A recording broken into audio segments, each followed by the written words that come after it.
What if some of the foods sitting in your healthy category right now are the exact reason why your body is holding on to fat? Quietly working against your hormones and against your metabolism in ways that nobody has ever explained to you. Today, I'm going to walk you through the 7 foods that are typically classified as healthy, but could be secretly blocking your fat loss. Now, I want to make this very clear. You can absolutely eat these foods as part of a healthy diet. I personally include many of these when I am in maintenance or in a building phase. But when you are trying to lose weight, you need to be pulling the right levers. And I have seen these foods are keeping people stuck. A quick Google will tell you that over 41% of adult Americans are living with hyperinsulinemia, meaning that their insulin is chronically elevated, basically keeping them stuck in fat storage mode without even knowing it. And here in Australia, 1 in 6 people over the age of 25 are showing signs of prediabetes, which unfortunately comes from years of dealing with hyperinsulinemia. For this population, you're working in a completely different metabolic environment to the average healthy person, which is why calories in, calories out doesn't work for everybody. The types of food and the hormonal signals matter even more when dealing with metabolic dysfunction. So, if you are in that population, this information could genuinely change things for you. And if not, then feel free to incorporate these foods and enjoy them. First up, we have got low-fat everything. And low-fat everything just needs to go, to be honest. Honestly, I would also say this as a general rule, not just for people with metabolic issues. I'm talking about low-fat yogurt, low-fat cheese, low-fat salad dressing, and even the high-protein versions of foods where they have stripped out the fat to keep the calories low. Usually you'll see low fat printed on the front of the package as if that is something to be proud of. But if the label says low fat, I want you to flip it over and look at what they have replaced it with. So here's the problem. When food companies remove fat, they have to replace it with something to make it taste good because fat is what makes real food satisfying. So what do they usually add? They're going to be adding things like sugar, artificial sweetener, and cheap fillers.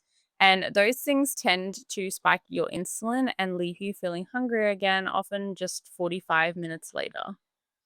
Fat is what tells your body that it is satisfied. It also helps to regulate your hunger hormones, ghrelin and leptin. And when fat gets removed, that signal gets weaker. So, what happens? You eat more, you still feel unsatisfied, and you start craving sweet foods. But it goes a little bit deeper than that. Fat is also what your body uses to make sex hormones, estrogen, progesterone, testosterone, all of it. So, if you're not eating enough fat, your hormones can unfortunately suffer. And when your hormones are off, your metabolism can slow down and your body can hold on to the fat even harder, which obviously is the opposite of what we want here. Now, I know that it sounds backwards to eat fat to lose fat, but if you've ever heard of the Mediterranean paradox, you'll know that countries eating a higher quality and higher quantity of fats often have some of the lowest rates of obesity. And personally, I believe satiety plays a massive role in natural caloric control.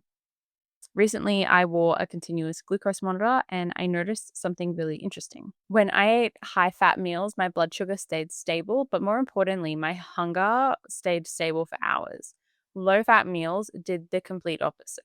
And one of the biggest keys to weight loss is simply controlling your hunger because it is a lot easier to avoid overeating when you're not constantly hungry. This is why GLP-1 medications work so well. They dramatically reduce your appetite. So here's a simple swap. Instead of low-fat yogurt, just buy full fat and choose real cheese and use real butter. And if you're worried about the calories, just eat a slightly smaller portion because it's going to be more satiating anyway. But please just eat the real version of the food. Okay, so this next one might get some hate, but I want you to hear the context before jumping to conclusions. Number 2 is oats. And I get it. They are basically the golden child of the wellness world.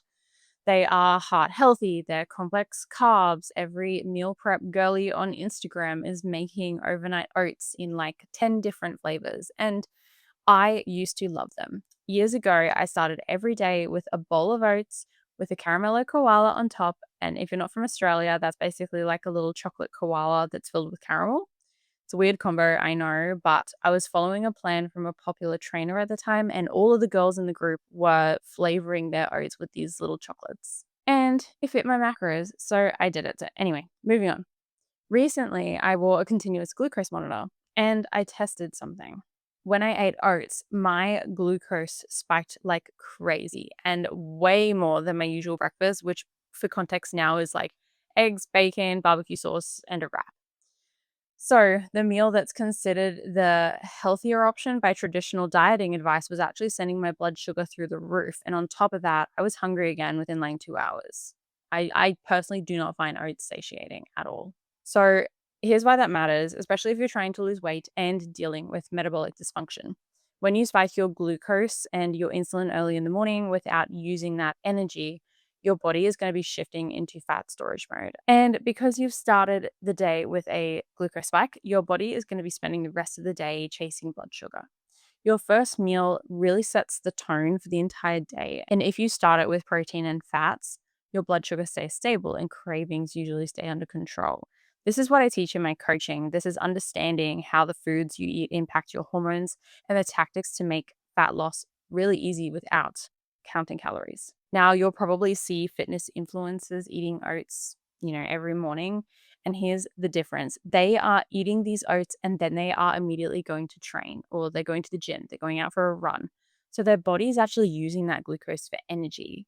Plus, they usually have a lot more muscle mass, and muscle acts like a sponge that soaks up glucose. But if you're eating oats and then you're sitting at a desk for 8 hours like me, that excess glucose doesn't really have anywhere productive to go at that moment. So once your body fills up your liver and your muscles, the rest of it is going to get stored as fat to be used as energy later on.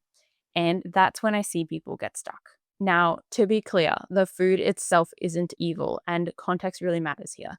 Oats before a workout, you'll probably get some great energy, but oats before a sedentary day, especially if you've already got insulin resistance or metabolic issues, this is where your problems are going to start, and it's probably not the best way to start your morning. So, if your goal right now is fat loss, try swapping oats for something like eggs cooked in butter with a side of bacon and maybe half of an avocado. Maybe chuck it all on like a low carb wrap or something. That combination is going to be keeping your insulin lower, keeping your energy stable, keeping you fuller for longer as well. And you're starting off the day with a nice big hit of protein to start things off on the right foot. And this brings me to number 3. This is a food that trips up so many people because they switched to it specifically to be healthier, but it basically causes the same glucose spike, but with like slightly better marketing. And that's bread. I'm specifically talking about the bread that is marketed as healthy, like the whole grain or the whole wheat bread, especially for people with metabolic dysfunction. Yes, whole grain and whole wheat are technically lower on the glycemic index, but when you actually look at the data, it's not as different as most people would think. For example, white bread has got a glycemic index of around 75, and whole wheat bread is around 69, and whole grain bread sits around 51.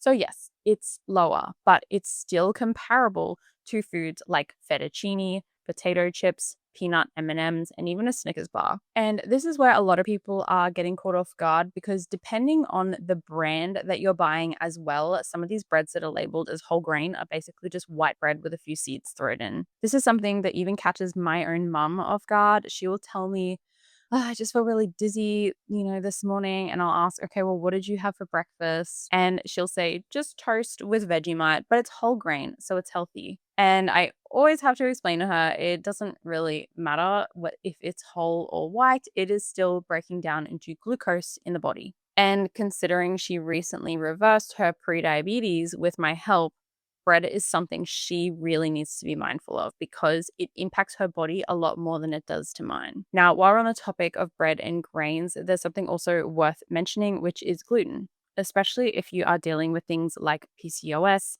endometriosis, Hashimoto's, hypothyroidism. Not everyone needs to avoid gluten completely, but for a lot of people with these conditions, it can make their symptoms worse. So, this is because gluten can increase inflammation in the body, and these conditions already involve hormonal or autoimmune stress. In some cases, particularly with Hashimoto's, the immune system can react in ways that may aggravate the thyroid further when it notices that there is gluten in the system. And what I see with many women is that they are eating what they think is a healthy diet. So the whole grain toast, wraps, cereals, and all of that, but they still feel bloated, tired, and stuck with their weight. When they reduce their gluten based carbs and focus more on protein, healthy fats, and whole foods, their energy and symptoms often improve drastically.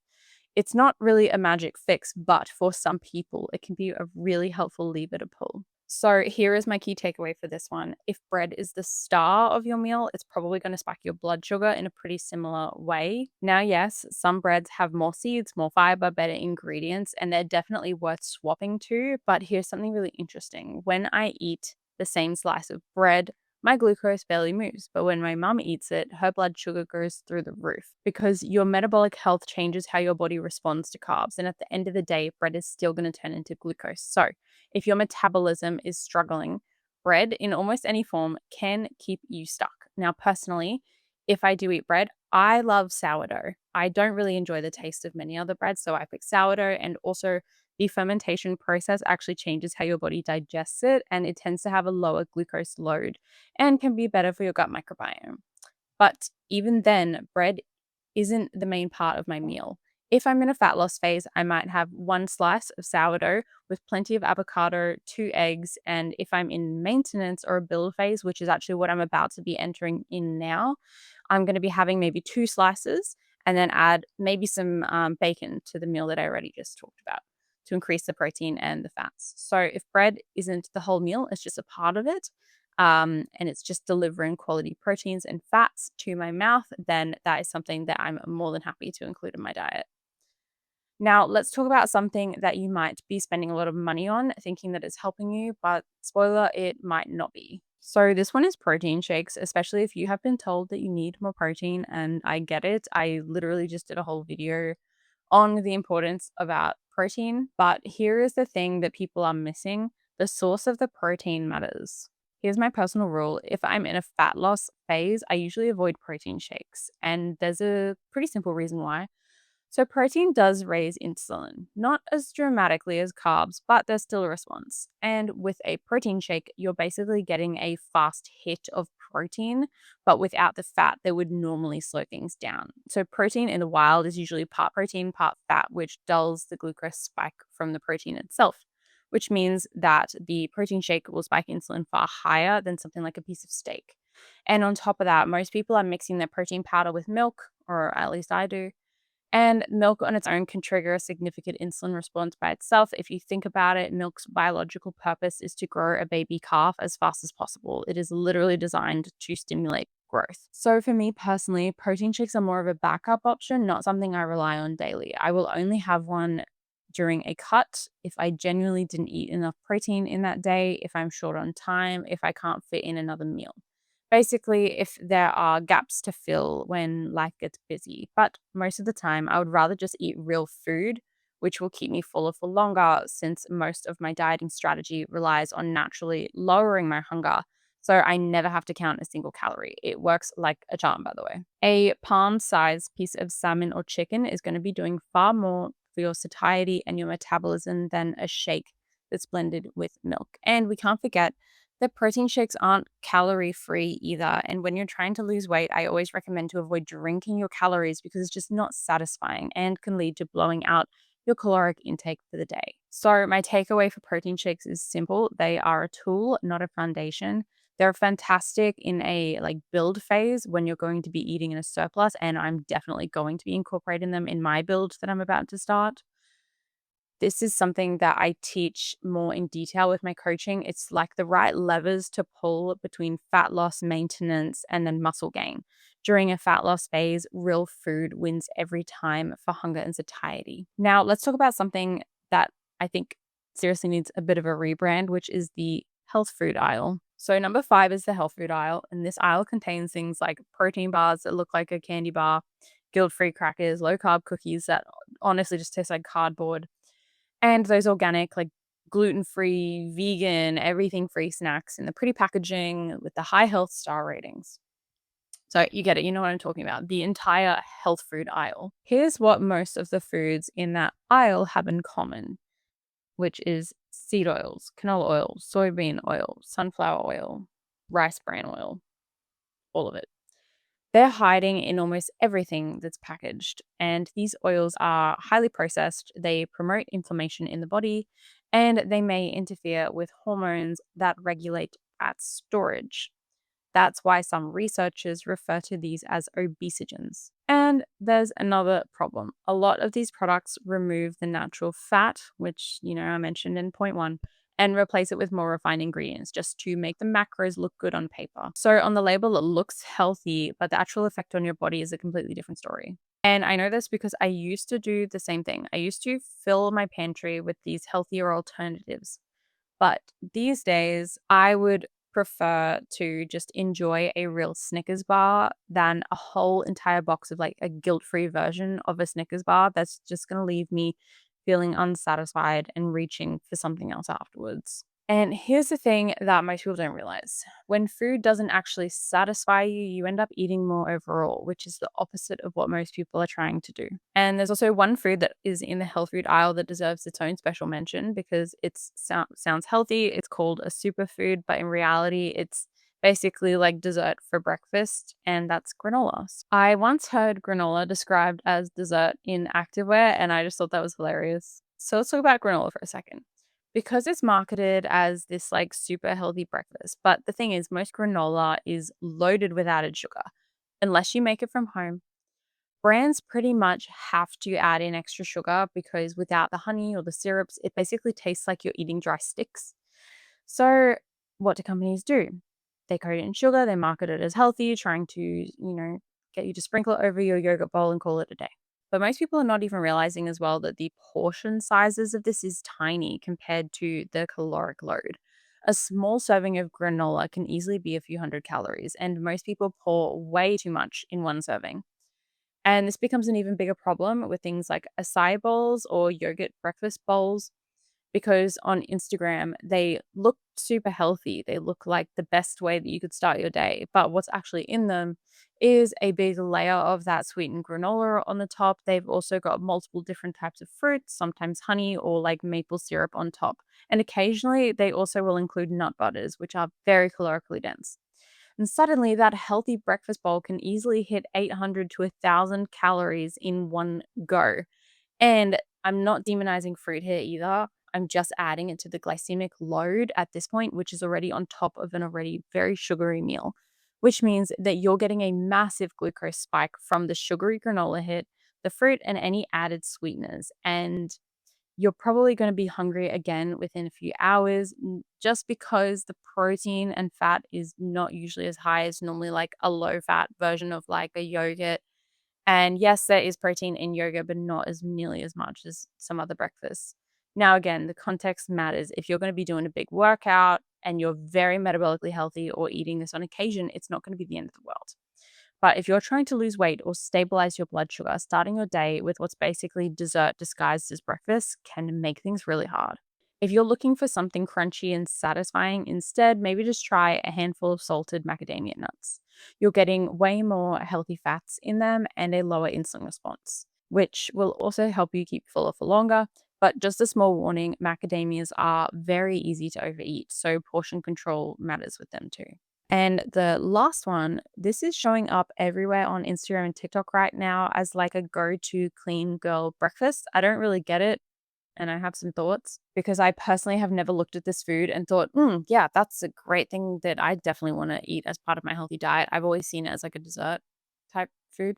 So, number 7 is crumpets and honey. And again, I put this in the same category as like pancakes. And people are putting maybe some fruit on the side. It looks nice in these what I eat in a day videos. I see this everywhere on social media right now, especially if you are an influencer on the Gold Coast for some reason. But the issue isn't really what it is more than what it isn't. So a crumpet is almost entirely carbohydrates. There's barely any protein, barely any fat, which means that it's not going to be keeping you full. And again, when you add in honey, which is basically pure sugar, you've just started your day with a big hit of glucose and an insulin spike with almost nothing to slow it down. And I know some people will say, oh, but honey is natural. Yes, but so is granulated sugar. And somehow we forget that sugar cane is also a plant. Your body doesn't just go, oh, it's natural, so I'll just ignore it. I won't store that as fat.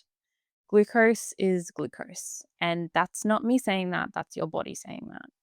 So, what usually happens with a breakfast like this is, again, you're hungry again within an hour and you're craving something sweet by 10 a.m. And because you started the day again with sugar, your taste buds are spending the rest of the day looking for the same hit. Now, again, context does matter here. The influencers that are posting these breakfasts, I see a lot of them are using it as a pre gym food. So they're just heading straight to the gym and training afterwards. They're using the carbs for energy.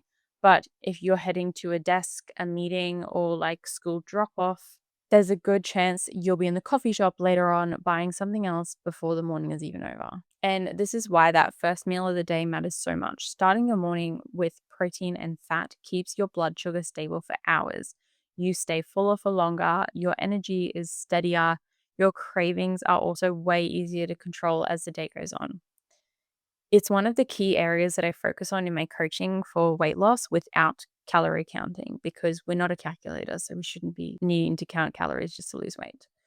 So let's quickly recap what we covered today, which was low fat products that rob you of your hormones and your satiety, oats that spike your blood sugar before the day even starts, whole grain bread, which has better marketing than it does actual benefits, protein shakes that cost a fortune and add extra calories that you don't really need, seed oil filled health foods hiding in pretty packaging, granola, the dessert that nobody really realizes that they're eating, and crumpets and honey, the Gold Coast's favorite pre gym snack that honestly should just stay that way, which is a pre gym snack. And if you're looking for more help, check out my coaching in the description. If you're still in learning mode, start with the free masterclass link below. I talk about the top fat loss mistakes you're probably making right now and how to fix them. It's free, it's packed with practical stuff, and it's a great place to start. If this video helped you or if it made you look at your pantry a little bit differently, then you'll probably love this other video that I created on exactly how I would drop 10 kilos fast with a 5-step plan that's almost too simple. So, thank you. I will see you in the next one.